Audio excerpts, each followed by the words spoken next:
వేసవి వచ్చేసింది. చల్లని బీర్లు తాగుతూ మధ్యాహ్నాన్ని కొంచెం కూల్ చేసుకుందాం అనుకుంటారు మందుబాబులు. దీంతో బీర్లకి డిమాండ్ పెరగడం సహజం. అయితే ఈసారి పీక్ సమ్మర్లో బీర్ల ప్రియులకి ఒక చేదు వార్త వినబడే అవకాశం ఉంది. అదేంటంటే మిడిల్ ఈస్ట్ యుద్ధం ఎఫెక్ట్ భారత్లోని దాదాపు అన్ని రంగాలపైన పడుతోంది. ఇప్పటికే గ్యాస్ లభ్యత విషయంలో అన్ని రంగాలు ప్రభావితమవుతుండగా లేటెస్ట్గా ఈ వార్ మందుబాబుల పాలిట శాపంగా మారబోతోంది. అంతర్జాతీయంగా సప్లై చైన్లో తలెత్తిన ఆటంకాల కారణంగా భారత్లోని మద్యం బాటిళ్ల ధరలు పెరిగే సూచనలు కనిపిస్తున్నాయి.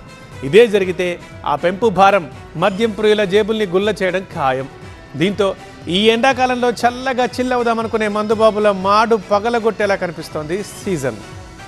పశ్చిమాసియాలో యుద్ధం కారణంగా నేచురల్ గ్యాస్ సరఫరా తగ్గిపోయింది.